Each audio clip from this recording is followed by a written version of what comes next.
संसद में शपथ ग्रहण होते ही बीजेपी ने अपना जो रंग है वो दिखाना शुरू कर दिया है। नीतीश कुमार को एक झटके से बिहार से बाहर निकालकर फेंकने की तैयारी शुरू हो गई है। बिहार की सत्ता में जब नीतीश कुमार समर्थन दे रहे थे तो बीजेपी के नेता कह रहे थे कि नीतीश कुमार की अगुवाई में ही 2025 का चुनाव लड़ेंगे, लेकिन अब भाजपा नेताओं के बोल बदलने लगे हैं। नीतीश कुमार को कब कुर्सी से उतारा जाए इसका प्लान बनने लगा है। नीतीश कुमार को सत्ता से बेदखल करने की साजिश रची जाने लगी है। दिल्ली में तो अब बीजेपी के नेता चीख चीख कर कह रहे हैं कि अब नीतीश कुमार नहीं बल्कि भाजपा अपने दम पर बिहार में सरकार बनाएगी। बिहार में भाजपा अपनी ताकत इकट्ठा करेगी और आने वाले चुनाव में लड़ेगी और खुद के दम पर सरकार बनाएगी। इसके लिए जो भी कुर्बानी देने की जरूरत है हम देंगे। बीजेपी के अंदर अब इस तरीके की बातें हो रही है जो सीधे तौर पर नीतीश को परेशान कर सकती है। बीजेपी नेता के इस बयान से जेडीयू की नींद उड़ी हुई है। जेडीयू के नेता यह कह रहे थे कि एनडीए के साथ में हमारे दम पर सरकार चल रही है, हमारे बदौलत नरेंद्र मोदी सत्ता में है। लेकिन बीजेपी ने पहले कहा कि नरेंद्र मोदी और नीतीश कुमार एक साथ गठबंधन के नेता हैं, लेकिन कुछ ही घंटों बाद विजय सिन्हा ने कह दिया कि जो लोग अपने आप को शक्तिशाली समझ रहे हैं, जो नरेंद्र मोदी को कमजोर समझने की भूल समझ कर रहे हैं, वो जान ले कोई भी इस वक्त नरेंद्र मोदी के आगे ताकतवर नहीं है। कोई भी बिहार का किंग मेकर नहीं बन सकता है। किंग मेकर तो नरेंद्र मोदी ही है। विजय सिन्हा के बयान के बाद लगा कि जेडीयू और बीजेपी के रिश्ते टूट जाएंगे। इधर संसद में स्पीकर का चुनाव होना है। बीजेपी ने जेडीयू को पूरी तरीके से भरोसे में रखा है। ललन सिंह को मंत्री बनाकर नरेंद्र मोदी ने नीतीश को चुप करा दिया है।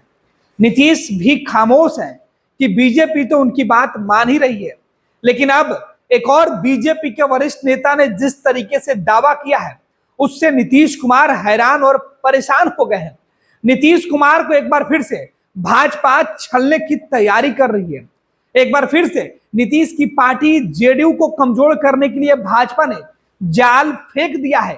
अब देखना है कि इस बार भाजपा के निशाने पर जेडीयू के कौन से बड़े नेता होते हैं। हालांकि नीतीश कुमार काफी समझदार हैं, सियासत में बीजेपी की मंशा को बेहतर समझते हैं। समय समय पर बीजेपी नेताओं के बयानों को नीतीश कुमार अपने सियासी चाल से मात देते आए हैं, लेकिन इस वक्त जब नीतीश कमजोर हुए हैं, हालांकि संसद में नीतीश कुमार भले ही मजबूत हो, लेकिन बिहार की सरकार में नीतीश कमजोर है और इसका फायदा भाजपा उठाना चाहती है। तभी तो बीजेपी नेता गाहे बिगाहे नीतीश को उनकी हैसियत बताते रहते हैं। अब पूर्व सांसद और केंद्रीय मंत्री रह चुके अश्विनी चौबे ने दिल्ली में यह बयान दिया है। वो भी तब बयान दिया जब केंद्र की सरकार नीतीश कुमार के भरोसे सत्ता में काबिज है। नीतीश कुमार के भरोसे बीजेपी अपना स्पीकर संसद में रखेगी, स्पीकर पर अपने ही दल का सांसद चुनेगी। लेकिन इन सबसे इतर अगर नीतीश कुमार साथ नहीं देंगे तो नरेंद्र मोदी का मंसूबा फेल हो जाएगा, सपना टूटकर चकनाचूर हो जाएगा। नरेंद्र मोदी सरकार से बाहर हो जाएंगे, कहीं के नहीं रहेंगे मोदी और ना ही भाजपा। फिर इतनी हिम्मत बीजेपी के नेता क्यों कर रहे हैं? क्या नीतीश के पार्टी में सेंधमारी करने का पूरा प्लान बीजेपी ने बना लिया है? नीतीश के सांसदों को तोड़कर भाजपा अपने साथ मिला लेगी? आखिर किस दम पर इस तरीके के बयान दिए जा रहे हैं? नीतीश को क्यों कमजोर करने की साजिश सियासत में रची जा रही है? बिहार में पहले इस बात के चर्चे किए जा रहे थे। विपक्ष के नेता तो सीधे तौर पर यह कह रहे थे कि बीजेपी नीतीश कुमार को फिर से उनको एक बार धोखा देगी, लेकिन नीतीश समझने को तैयार नहीं है। इधर नीतीश कुमार अपने सांसदों के सहारे नरेंद्र मोदी को घुटने पर लाना चाहते थे, लेकिन मोदी तो फिर से फ्रंट फुट पर दिखाई पड़ रहे हैं, सत्ता के सबसे बड़ी कुर्सी पर है। और बीजेपी के दूसरे नेता नीतीश को उनकी हैसियत बताते हुए 2025 का सपना दिखाने वाले नरेंद्र मोदी को अब बीजेपी के नेता बता रहे हैं कि मोदी जी आप ज्यादा बोल दिए, नीतीश कुमार को उतना देने की जरूरत नहीं है जितना आप 24 में दे दिए वही काफी है। अब आगे अपने दम पर सरकार बिहार में हम बनाएंगे, बस आप देखते रहिए। अश्वनी चौबे नाम जाना पहचाना है। कभी नीतीश कुमार के कैबिनेट में मंत्री हुआ करते थे, कभी धरना देकर अपने इलाके में धरना बाबा के नाम से जाने जाते थे।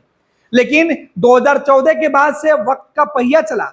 नीतीश कुमार की कैबिनेट से बाहर होकर केंद्र में सांसद बने और मंत्री बन गए, नरेंद्र मोदी के साथ कैबिनेट में रहे। और अब जब 2024 में टिकट नहीं मिली तो कहा गया कि भाजपा से नाराज हैं। लेकिन अश्वनी चौबे बाबा तो अलग ही नई मुहिम में लगे हुए हैं। यह मुहिम नीतीश कुमार को सत्ता की कुर्सी से उतार फेंकने की है, नीतीश को सत्ता के गद्दी से दूर करने की है, नीतीश को 2025 में सीएम बनाने का सपना तोड़ने का है। अश्वनी चौबे कह रहे हैं, इसके लिए मुझे जो भी कुर्बानी देने की जरूरत पड़ेगी हम देने के लिए तैयार हैं। बिना किसी स्वार्थ के हम सीधे तौर पर नीतीश को सत्ता से बेदखल करके भाजपा की अकेले सरकार बनाएंगे। दरअसल एक इंटरव्यू में अश्वनी चौबे ने साफ कर दिया है कि वो चाहते हैं कि बिहार में 2025 में भाजपा अपने ही दम पर सरकार बनाए और अपने ही दम पर बहुमत हासिल करे। लेकिन बिहार में तो भाजपा और जेडीयू का गठबंधन है, एनडीए गठबंधन की सरकार चल रही है। आने वाले वक्त में भी एनडीए गठबंधन के साथ नीतीश कुमार रहने का फैसला कर चुके हैं। फिर बीजेपी के नेता बार बार यह क्यों कह रहे हैं कि नीतीश कुमार से अलग हम अपने दम पर सरकार बनाएंगे? क्या सम्राट चौधरी पगड़ी खोलने के पहले जो दावा किए थे वो एक बार फिर से बीजेपी के लिए सच साबित होगा? नीतीश को सत्ता से उखाड़ने के बाद ही पगड़ी खोलने की बात करने वाले सम्राट चौधरी भले ही अब अपने बयानों से मुकर रहे हो, लेकिन दूसरे नेता सम्राट चौधरी के प्रण को अब अपनाकर उस पर आगे बढ़ रहे हैं कि जब तक नीतीश को सत्ता से बेदखल नहीं करेंगे तब तक हम संघर्ष करेंगे। अब जिस तरीके से बीजेपी के नेता नीतीश के खिलाफ ही 2025 में रणनीति बनाने में जुटे हैं, क्या इसकी भनक नीतीश कुमार को नहीं लग रही है? क्या नीतीश कुमार इतने अनजान बने हुए हैं? क्या बीजेपी नेताओं की चेतावनी, इस तरीके की बातों को सुनकर बिहार के मुख्यमंत्री नीतीश कुमार एनडीए के साथ आगे बने रहेंगे? क्या भाजपा नीतीश कुमार को 2025 में धोखा नहीं देगी? इस बात की क्या गारंटी है जब बीजेपी के नेता चीख चीख कर मीडिया में यह कह रहे हैं कि 2025 में सीएम हमारा होगा, जो सीधे तौर पर बहुमत वो भाजपा का होगा? तो फिर नीतीश कहां के रहेंगे? क्या 2025 में नीतीश संन्यास ले लेंगे? क्या जेडीयू का अस्तित्व खत्म हो जाएगा? बीजेपी नेताओं का बयान कई मायने में अहम है और इस तरीके के बयान के बाद बिहार की सियासत गरमाने वाली है। राजद और दूसरे विपक्षी दल के नेता नीतीश को एक बार फिर से डोरे डालेंगे कि नीतीश कुमार उनके साथ आ जाए, या नीतीश कुमार को लेकर वो चिंता जताएंगे, वो भी देखना दिलचस्प होगा। क्योंकि बीजेपी ने लगभग अपनी तस्वीरें साफ कर दी है कि 2025 में नीतीश जी बाय बाय। नीतीश जी को अब धोखा देने की पूरी तैयारी नीतीश का 2025 में भाजपा के नेता ही मोए मोए करने का प्लान सेट कर चुके हैं। पैनोरमा ग्रुप, जो सोचता है वो करता है। ये लो मुंह मीठा करो, आज मैंने अपना जॉब छोड़ दिया, अब हम पूर्णिया वापस जाएंगे। जॉब छोड़ दिया है? मतलब ये घर कैसे चलेगा? हम करेंगे क्या? और माँ बाबूजी क्या बोलेंगे? इसलिए मैं एक और मिठाई का डब्बा लाया। अपने बिजनेस के लिए लोन अप्रूव हो गया। अरे लोन अप्रूव हो गया वो तो ठीक है, लेकिन पूर्णिया में हम रहेंगे कहाँ? अपना घर भी तो नहीं है वहां। इसलिए तो एक और मिठाई का डब्बा अलग से लाया हूं। हमने पूर्णिया में घर ले लिया है, पूर्णिया के ई होम्स पैनोरमा में। पूर्णिया में पैनोरमा ग्रुप लेकर आए हैं ई होम्स पैनोरमा। बड़ा घर, आलीशान जिंदगी और अत्याधुनिक सुविधाओं के संग। अरे अरे, अब क्यों मुंह मीठा करवा रही हो? क्योंकि हम घर वापसी जो कर रहे हैं। घर वापसी की खुशी पूर्णिया में ई होम्स पैनोरमा के संग। ई homes panorama, luxurious lifestyle redefined.